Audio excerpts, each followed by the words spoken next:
while a $7 million package has been rolled out to help food delivery riders with electric scooters switch to other approved modes of transportation, e-scooter retailers are feeling they've been left high and dry.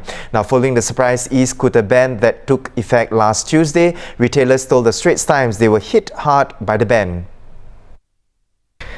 One retailer has $1.5 million worth of e-scooters that he suddenly cannot sell, while another is closing all 3 of its sales outlets. Another retailer said he may have to retrench staff. Many retailers had stockpiled UL2272 e-scooters, confident that demand would surge. This was after the authorities announced only those e-scooters that are registered can be used in Singapore from July 1st. To tell us more, we have journalist Toh Ting Wei with us. Welcome, Ting Wei. Now, Ting Wei, as a start, could you elaborate on how badly are these e-scooter retailers affected by the surprising ban? You spoke to many of them. Tell us more on that. So, in terms of how they have affected, I think the worst case I've heard so far is the Mobot, one of the biggest retailers here.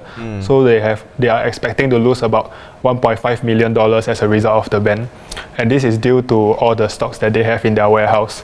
So actually, I think in the past few months, e-scooter retailers, they are hit hard by this problem because they have been stepping up their inventory, like increasing the stockpiles of the e-scooters.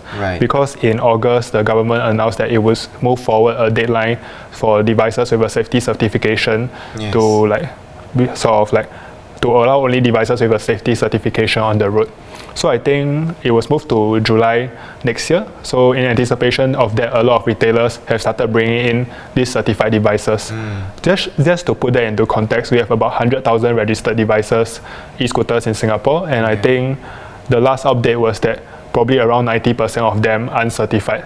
So when you look at the numbers, you can see why they are thinking like, oh, maybe there are 90,000 e-scooter owners who want to change their e-scooters in the next few months before July. So that's why they have brought in more scooters. So with the ban, it's not a complete ban, it's a footpath ban. But looking at the number of the length of the footpath, the length of the cycling network in Singapore is not very long, 440 km. So effectively, it's kind of a de facto ban because there's not so many places that you can use them. So obviously, the demand will drop. So with this, with all their e-scooters, so they can't sell locally. Another option would be for them to export. But at this time of the year, the export market isn't that great for them also. Because looking at where e-scooters are popular, you are looking at places like US and Europe. Southeast Asia is not so big yet. So to ship to US and Europe, other than paying a lot of taxes, because what I've heard is that for devices with batteries inside and stuff, it's quite hard to export. You have to go through some checks and then you have to pay quite a bit of taxes. And so other than that, looking at the timing, it's November now. And by the time you ship the shipment over to US and Europe, it's already past their Christmas season. So at that time, demand will be expected to drop also. And it's also winter season, so you can't really ride an e-scooter out there. So both locally and internationally, they can't really move their devices at the moment.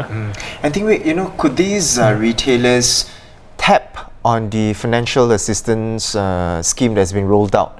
So for the scheme, it's targeted at food delivery riders, not them. So quite unlikely in the sense that because the scheme still encourages people to trade in their e-scooters for electric bikes, bicycles, or the personal mobility aids. So reasonably, we can expect the retailers to benefit from selling either of these alternative modes of transport, but at the end of the day, it doesn't solve the problem of them having those unsold scooters on their hands. And for the retailers, what I've heard is that they don't have enough e-bikes on their hands to respond to this sudden change in policy, sudden change in demand. So it's not like they can bring in 1,000 over the next couple of months before the scheme ends on 31st December to respond to this demand. But I think at the end of the day, we should also, they are in quite a bad situation. But on the other hand, some people are reasonably pointing out that their businesses, they should have anticipated some changes, and also losses are part of this. Just that I think some of them, if you look at the Mobot's number, 1.5 million is quite a big number. So still feel a bit sorry for them lah. Yeah, it's definitely a roadblock for them right there. Now, thank you, Ting Wei, for the sharing. Now, for more on the e-scooter ban as well as related stories, you can head over to our website at straitstimes.com. Now, those were the top stories for the day. For more news and video, of course, you can head to our website at straitstimes.com. Once again, I'm Haryanto Diman. Tune in to more stories on a big story tomorrow.